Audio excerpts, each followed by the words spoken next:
So, Commodore Amiga 500 came out in 1987. I was probably around about 5 years old when that came out, and at the time I was playing an Amstrad CPC. I was at a Commodore 64, or I possibly might have even have moved on to my NES at that point. However, I've always had like a bit of a microcomputer interest, especially lately since getting more into retro gaming and researching a lot of the old hardware from the 80s and 90s. I've been looking into getting an Amiga. Just an Amiga 500, 600 would be great, but the eBay prices in Australia for a base unit are just kind of out of control.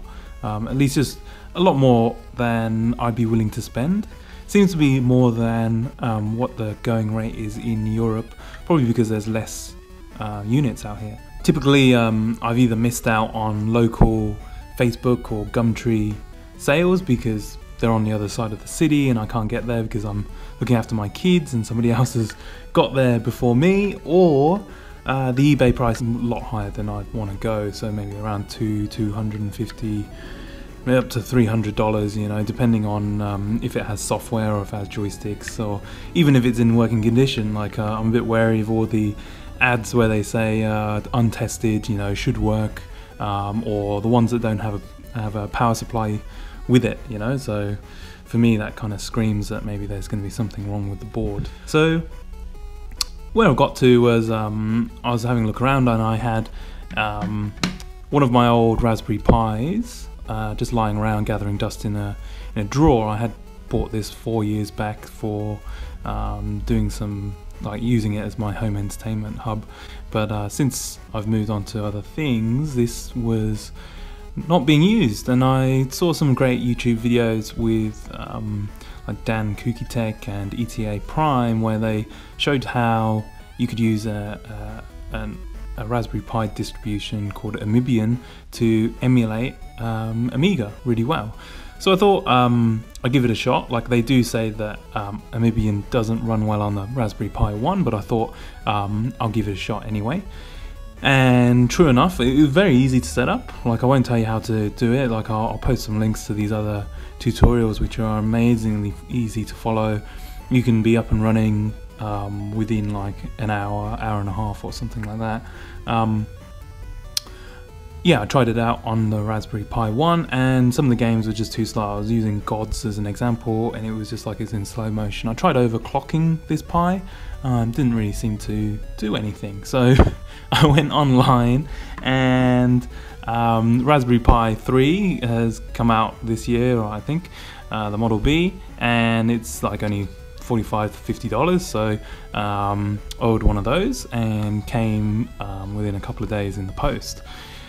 Plug that in with the Amibian distribution and everything just runs really well. In fact, I'll come to it a little bit later. Some of the games are actually running too fast. And then what I also did then was to get this Amiga Pi, like a retro Amiga 3D printed case as well from a seller in the UK, which is just really cool. I followed the tutorials to get Workbench 3.1 running on here, so it boots into Amiga Workbench, which I've never used before, but it's pretty easy to get going. And I've also managed to get the Whd loader working, so you can get the Amiga hard disk files for games and they can load up really well. I've also used a few ADF files, which are Amiga disk format files, which would be like loading games from floppies. Everything's pretty easy, and I've been pretty impressed really by the emulation. Just at least for a first try to see if I enjoy the Amiga format. Maybe at some point in the future, if I find the hardware going cheap and in a working condition, then I'll probably pick it up. But yeah, let's have a look at some of the software. So let's get the Amiga Pi connected up. It's very simple with the Raspberry Pi.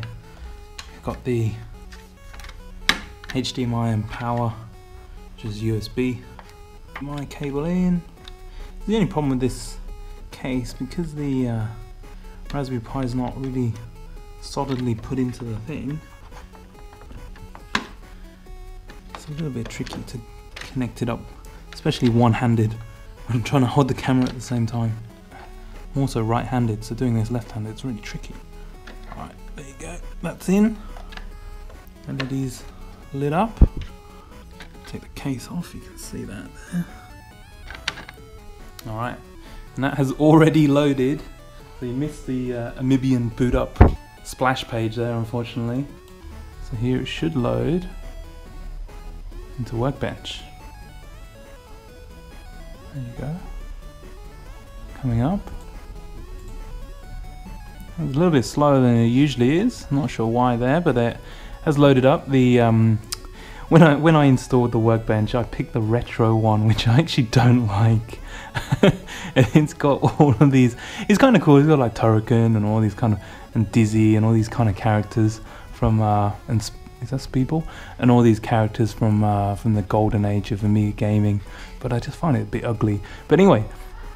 The other thing I was mentioning, I kind of touched on earlier, is I did set up Whd Load. So the two ways that you can load games on here is either, if you go back to this one here, you would go into your floppy drives and you would select games here, which you need to load via USB, and you'd have the Amiga disk format game like disk 1 or something like that, and you put it in there and it would load up, and it would act as if you're swapping floppy disks.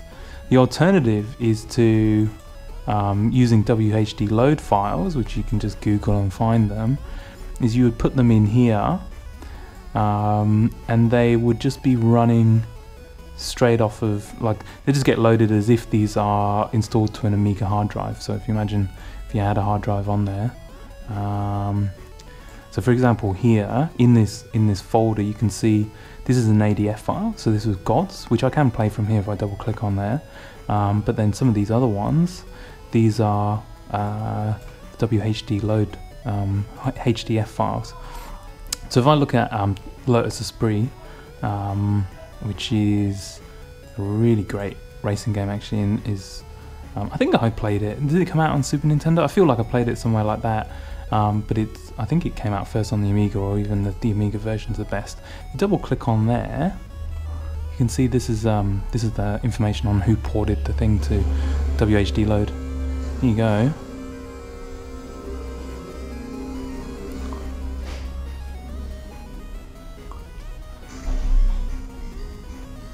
It's kind of cut off the screen a little bit at the top there, but you can set configuration to move the screen down. Look at that. I imagine if I had an Amiga when this came out, I don't know when this game came out, but these graphics would have just blown me away.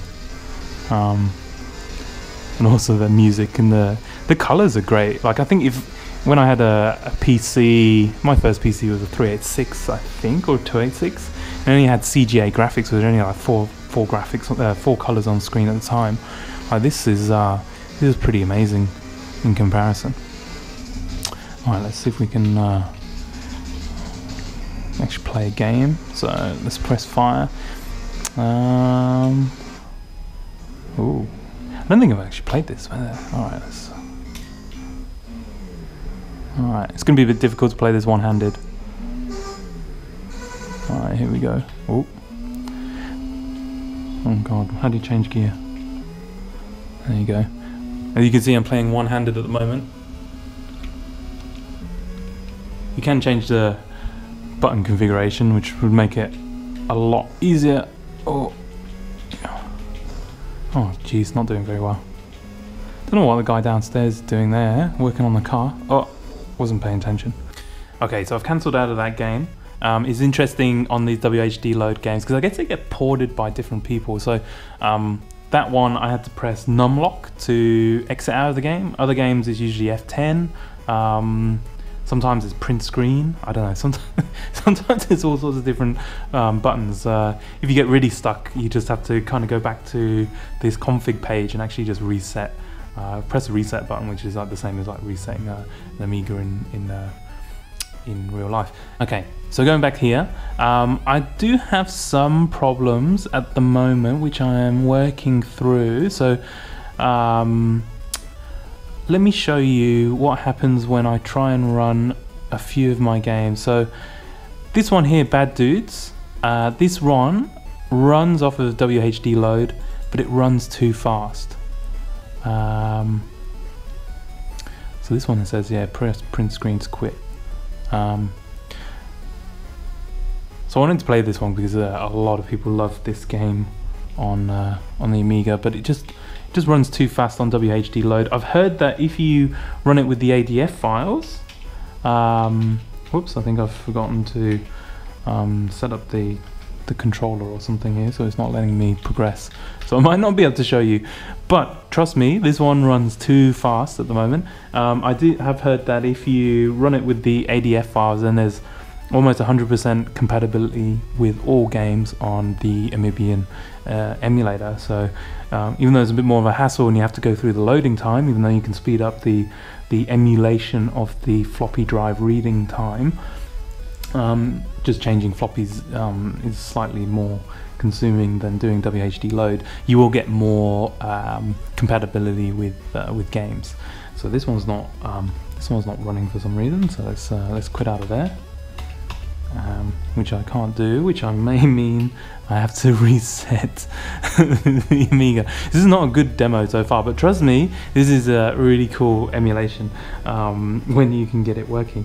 The other issue that I have once it loads up again is trying to run some of these point and click games. I'm getting an error, which I believe I need to do a bit more investigation. I think I need to rename a file, but let me for example pick out I know Leisure Suit Larry doesn't work, so if I double click on this one, yeah, I do get this error at the moment saying DOS error 205, object not found on reading dev kickstarts kick 34005.A500. Now what I think that is, and I've got to play around with it when I get a bit more time, I think I just need to rename one of these Kickstarter files. So these Kickstarter files, don't know much about them, just from what I've read so far, they're just like core files that the Amiga uses to I guess kickstart games and things like that, and I think it's just not named correctly in my emulation setup folder or a config folder or wherever that is. So I think if I rename it, then I should be able to get these games working.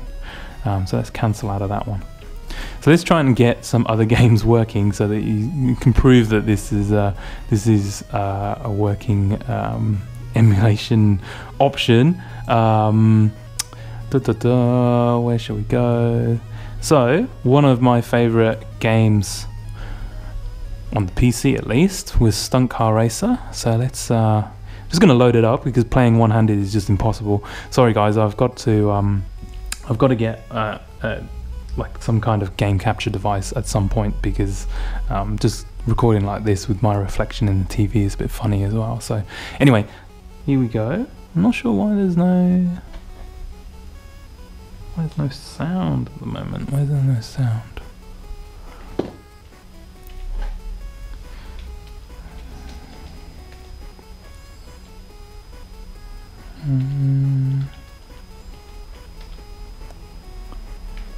Okay, here we go.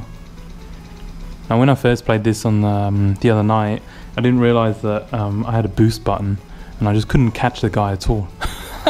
So I'm going to try and be able to press the boost button at the same time. Oh, there's that guy. So here we go, I'm going to catch him up. So this is made by Jeff Crammond, and I love Grand Prix for the PC, which is one of my favorite games of all time. Whoa.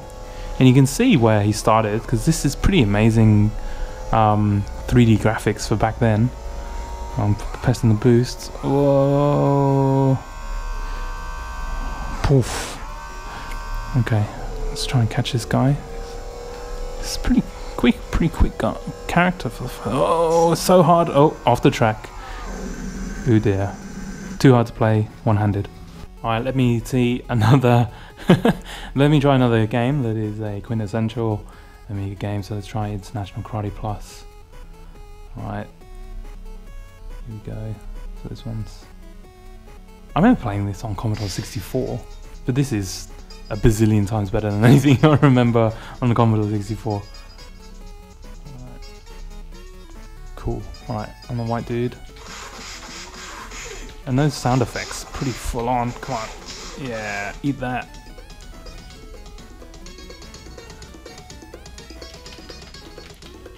Oh, whoops. Oh, blue guy. Oh.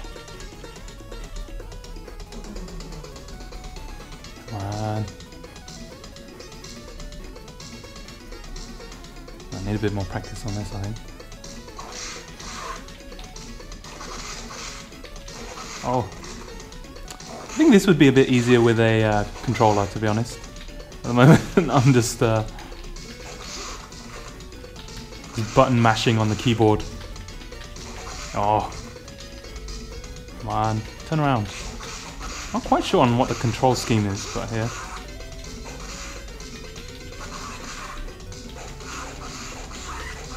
Oh.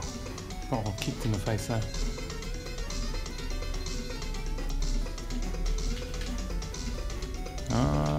The old... There's a bit of clipping there, you can see. I don't think that's meant to happen. Oh. But other than that, it's definitely very playable. Pretty fun. Alright, that's enough of international karate. Oh, got knocked over. I'll try and load Super Off-Road. So this was probably one of my favourite games for the Nintendo. I don't think I've ever played the Amiga version. So I'll just quickly give this one a shot. Oh, got to skip all the way. Come on, down, down, down, down, down, down. Okay. Skip. Alright. Let's see what this is going to be like trying to play this with the keyboard. Whoa. No sound effects. Maybe there's something missing there. Whoops. Oh no. It's a bit smoother than the Nintendo version, I think. Oh, it's too hard to play. One-handed. Oh, I just suck. Here we go. Gonna overtake these guys. On the inside. Oh. There's no sound effects for some reason. I don't know if the Amiga version just didn't have sound effects. The music's probably better than the NES version. Haven't used any of my nitros at the moment yet. In the first level you don't need to, I don't think. I think the car sprites are a bit better than the Nintendo. Here you go, I'm gonna win. Yeah, I got the extra money too. Alright. Like that. Got the hot chick. Alright. That's enough of that. Let's skip out of this one. I think there's one I've got to press print screen. No, numlock. No. No, I don't know what button I have to press. No, it's not F12. Alright, there's another one where... Oh! That one was the asterisk on the numpad to get out of there. Alright, anyway. Yeah, so here's a quick demo of the Amibian Raspberry Pi Amiga emulation.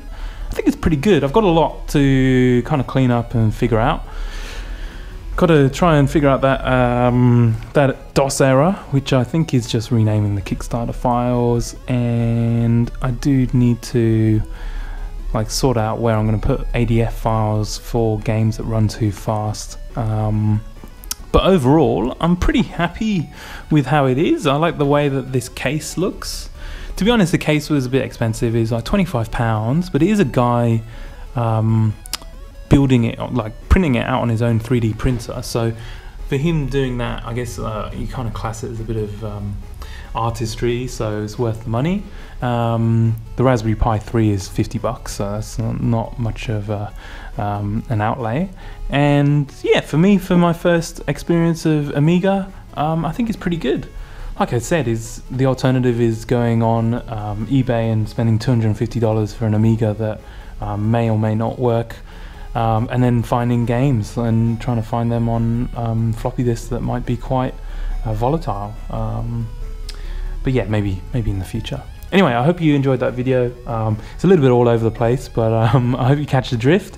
I'm going to spend a bit more time learning about this, about the Amiga. So, catch you later. Bye. Here's how that case looks up against the NES and the SNES Mini. Not too bad, considering the NES and SNES Minis are mass manufactured from Nintendo, and this little Amiga case is made by a guy with his 3D printer. So not too bad, kind of the same sort of size. Pretty cool.